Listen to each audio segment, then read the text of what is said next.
Essência Diletante.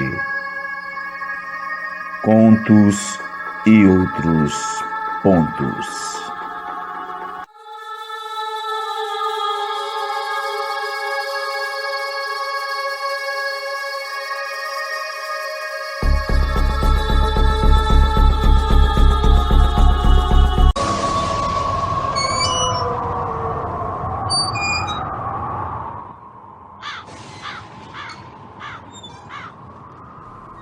Luana corria, em aflita fuga corria. Seguia desviando por algumas aleias para buscar caminho entre os muitos túmulos com cruzes e estátuas ao seu redor. Quando lembrou de um sonho confuso que havia tido há 3 dias e simplesmente optado por ignorar. Devia ter dado atenção antes, mas espantou os pensamentos, pois não tinha mais tempo para isso. Apesar da pouca iluminação, encontrou em seu tortuoso caminho um pequeno mausoléu com uma abertura. Alguns tijolos pareciam faltar. O espaço era suficiente para que seu corpo passasse. Não pensou 2 vezes.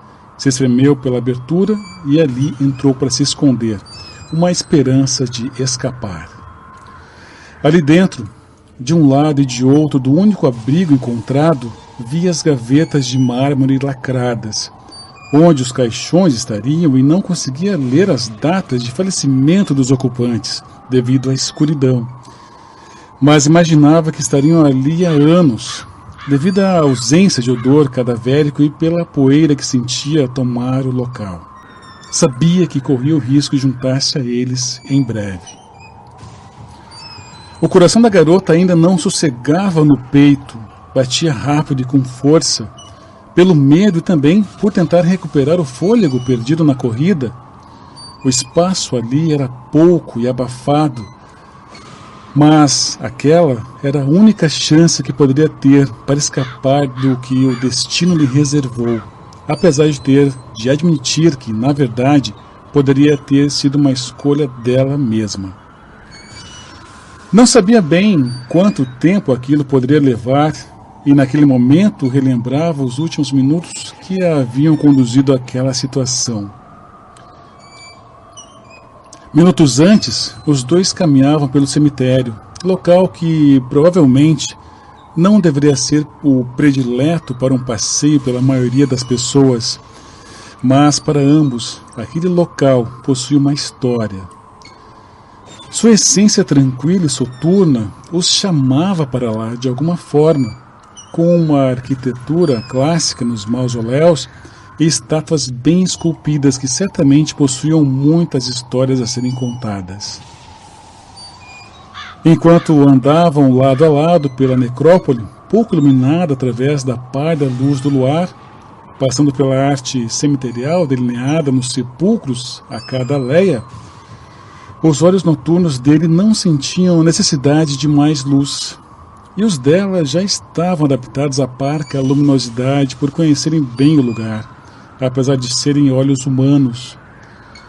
Aquele local havia se tornado importante na relação que vinha sendo construída entre eles. O sombrio e pálido acompanhante dirigia à moça morena algumas palavras de modo ameno, e uma ou outra dúvida sobre coisas que ela dizia de vez em quando. Para aquele par, aquilo era também um encontro para conversar sobre soturnas amenidades e reforçar o vínculo que já possuíam. A atmosfera cemiterial ajudava, pois sentir-se bem quando imersos nela era algo que ambos possuíam em comum. Ele se sentia à vontade com ela, e ela tinha motivos para sentir segurança com ele.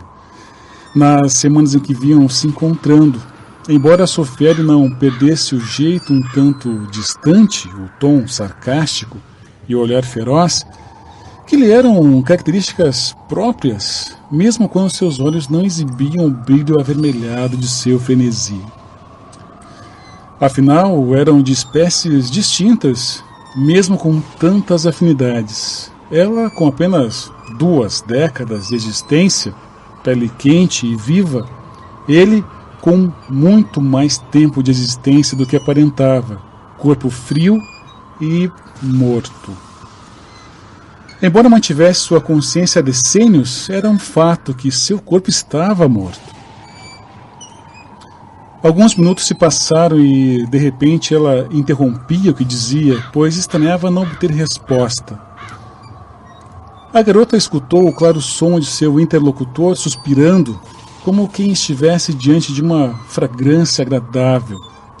Ela parou de andar e começou a questionar se havia sido estupidez de ter vindo até ali logo naquela noite.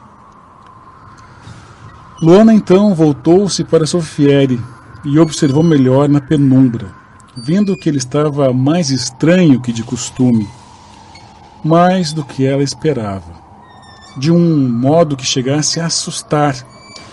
Se reclinava com a mão apoiada em um mausoléu próximo, tal qual um humano fazia quando passava mal. Mas ele definitivamente não era humano e não ficava doente. Ou será que ficava? Estaria ele tentando controlar os instintos? Vendo respirar pesadamente de modo horrível, pela primeira vez algo nele a deixava realmente assustada. Não sabia o que fazer. Deveria abandoná-lo à própria sorte? Não era o que queria fazer. Os longos cabelos ruivos dele já caíam pela face, e devido à diferença significativa de estatura entre eles, mais a penumbra do ambiente, o rosto de Sofieri estava muito acima do de Luana para ser visto naquelas condições. Quando Luana finalmente conseguiu ver aquela face pálida, Sofieri a encarou com os olhos mudando de cor bem ali, diante dela. Exibiam um vermelho sangue quase flamejante, agora bem visível mesmo nas sombras. Ela sabia o que aquilo poderia significar. Pela primeira vez, aqueles olhos lhe davam medo de verdade, como nunca imaginou que dariam. Vai-te embora, Lua! Vou matar-te se ficares!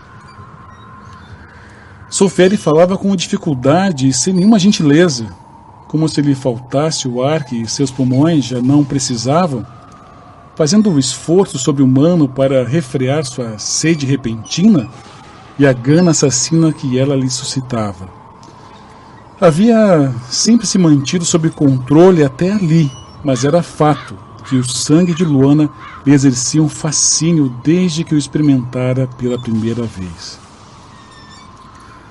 Sabia que ela gostava de dar-lhe de beber tanto quanto ele adorava degustar o rubro néctar daquelas veias, ainda que ela nunca lhe dissesse. Ambos sentiam um prazer semelhante a um orgasmo durante a sucção. Por isso mesmo, não havia matado desde o primeiro encontro ali mesmo, naquele cemitério, semanas antes, e ainda não pretendia fazê-lo agora. Entrava em sua mente involuntariamente, naquele momento, e via que era exatamente o que ela esperava ao se dirigir ao cemitério naquela noite, que ele a bebesse uma vez mais. Porém, ele ainda estava aprendendo a manter o controle diante daquele raro vinho que aquela jovem trazia nas veias. Sofieri geralmente não tinha problemas para sugar Luana até um ponto que não lhe oferecesse risco de morte, por mais tentador que aquele líquido escarlate lhe fosse, até que ele mesmo providenciasse os tênues orifícios que o fariam jorrar direto em sua boca. Mas, naquela noite, algo estava diferente, e estando diante daquele odor, uma gota exposta sequer do rubro néctar das veias dela seria suficiente para enlouquecer seus instintos mais sórdidos. Viu que a moça morena não se movia e fixou o olhar feroz nos cabelos dela, que eram negros, lisos e com uma grossa mecha branca como o luar, enviando para o cérebro que sobre ele se ocultava uma mensagem mental clara e altiva. Lua, vai-te embora, neste instante. Não queiras testar-me, é o último aviso. Em seguida soltou um grunhido aterrorizante. A humana era companhia interessante, e ainda possuía um sangue ardente e inebriante, como era raro em outros mortais que vinha experimentando.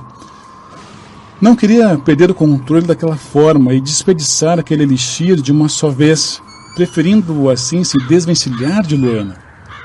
Embora naquela loucura o tomasse de um modo como já não lhe ocorria certamente há muito tempo.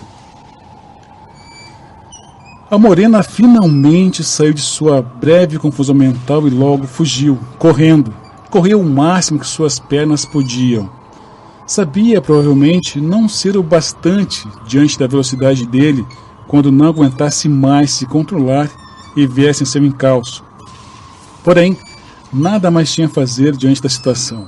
Havia estudado tanto quando estudou como evocar Sofieri, mas não quis crer que enfrentaria tal situação ao vivo. O que deveria dizer ao morto? Porém, não adiantava tentar usar de humor negro para tranquilizar seus pensamentos agora enquanto corria pelo cemitério, tentando uma fuga desesperada e sem saber para onde ir. Sabia que os portões da necrópole estavam distantes demais. Buscar um esconderijo na área dos mausoléus antigos seria mais viável. Havia buscado conhecer alguém como ele há tantos anos. Estudava com afinco sobre sua espécie desde que se entendia como gente. Tanto conhecimento para ser naquela noite sobreposto de modo tão impulsivo e tolo. Assim, não podia ter certeza alguma do que Sofieri lhe faria diante de tal frenesi. Quando a garota finalmente encontrou aquele mausoléu semiaberto, já estava perdendo o fôlego. Agora ali, naquela escuridão absoluta, a ansiedade a tomava sem pedir licença. Aflita, puxava o ar para os pulmões, apesar de toda aquela poeira à sua volta. Tentava fazer os olhos se acostumarem, pois ali estava mais escuro do que no resto do cemitério. Olhava em volta, forçando os olhos. Do lado oposto à parede da fenda, por onde entrara, havia uma porta de ferro, com uma parte formada por um vitral colorido empoeirado, contornado por grades do mesmo ferro que formavam o resto da porta. Pela camada grossa de poeira naqueles vidros, chegando a escurecê-los, deduzia que aquilo era um mausoléu não utilizado por pelo menos uns 20 anos. Poderia ter uma chance se permanecesse ali até a loucura de Sofieri passar. Contudo, ao olhar aqueles vitrais, lhe vem à mente aquele maldito sonho que tentara afastar dos pensamentos. Temia que, mesmo oculta ali, seu sangue seria suficiente para denunciar sua localização. A aflição aumentou e logo o coração parecia sair pela boca quando sentiu que algo encostava na porta de ferro e vidro grosso pelo lado de fora. Ela se distanciou e respirou fundo, o mais silenciosa possível, se encostando suavemente em uma das gavetas de mármore, tentando ouvir qualquer ruído sem tirar os olhos do vitral. E foi quando escutou passos atrás de si pelo lado oposto. Luana virou-se num susto e mordeu o lábio para não gritar. Arregalou os olhos e o coração agora dava solavancos sem que o pudesse controlar, pois já imaginava que fosse por ouvir nitidamente seus batimentos descontrolados com sua potente audição ou por sentir o cheiro de mais sangue que lhe manchava o lábio agora. Sofieri a havia finalmente encontrado. Respirou fundo e logo teve certeza ao ver pelo buraco dos tijolos um conhecido par de olhos ferozes e incandescentes que a encaravam na penumbra, olhando de fora para dentro do mausoléu pela pequena abertura, de modo totalmente sádico, como nunca antes havia olhado. Ele chegara na parede oposta de modo quase fantasmagórico. Em um segundo, a moça via sombra nos vidros, no outro, já via o par de olhos famintos e ardentes do lado oposto, através da abertura de tijolos. Ela engoliu em seco quando viu um dos tijolos caindo, e via agora a fenda por onde entrara crescer em segundos, como se os tijolos fossem blocos de brinquedo ou papelão. Então, Com uma velocidade assustadora, uma gélida mão agarrava seu braço e a puxava para fora, sem dar-lhe tempo sequer de se esconder, olhando-a com olhos ainda mais gélidos, apesar de parecerem brasas. Já fora do mausoléu, após tentar fugir e não conseguir, a garota não sabia o que fazer. Queria sim que aquele ser tomasse seu sangue novamente, mas não daquele jeito.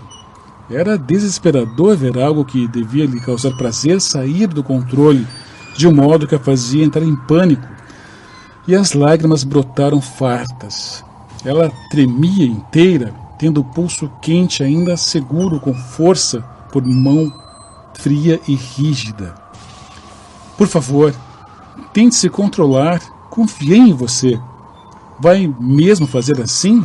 Eu quero, você sabe disso. Mas não desse jeito, não assim, Aqueles olhos a encararam mais uma vez friamente, enquanto aquelas palavras desesperadas saíam de seus lábios. Ele a interrompeu e lambeu sua boca, retirando as primeiras gotículas de sangue que ali jaziam. E muito rapidamente a dominou pela nuca sem escutar sua súplica. Soltou um grunhido, tirando da frente seus cabelos e enterrando os seus dentes em seu pescoço sem cerimônia. Na primeira pontada, a moça soltou um gemido sofrido. Ela tentou se debater e resistir. Ele engruiu mais uma vez de modo assustador. A garota lutava, recusando-se a se entregar naquelas condições, apesar do pavor. Porém, em instantes, entendeu que seria melhor relaxar, uma vez que se debater a faria sentir apenas mais dor. Fechou os olhos e tentava acalmar o próprio coração. Contudo, agora ainda tremia pela aflição, arfava e sentia aquela intensa sensação, porém, não mais existia. A jovem tentou respirar profundamente e resolveu entregar-se por fim. Perdera aquela luta contra a ferocidade daqueles dentes que antes desejara sentir dentro de si e agora haviam se tornado meramente as presas de um monstro para ela. Interessado apenas em lhe sugar o rubro néctar, sem se importar em lhe dar prazer ao fazê-lo, tal qual um verdadeiro monstro faria. Portava-se como uma besta desprovida de razão. Nem sequer seus pensamentos ele parecia escutar, como costumava fazer. Ela estava de fato resignada nos braços da morte, apesar do fato que a dor e a ansiedade cresciam, enquanto ela ia perdendo as forças no que poderiam ser seus últimos momentos de vida. Continua.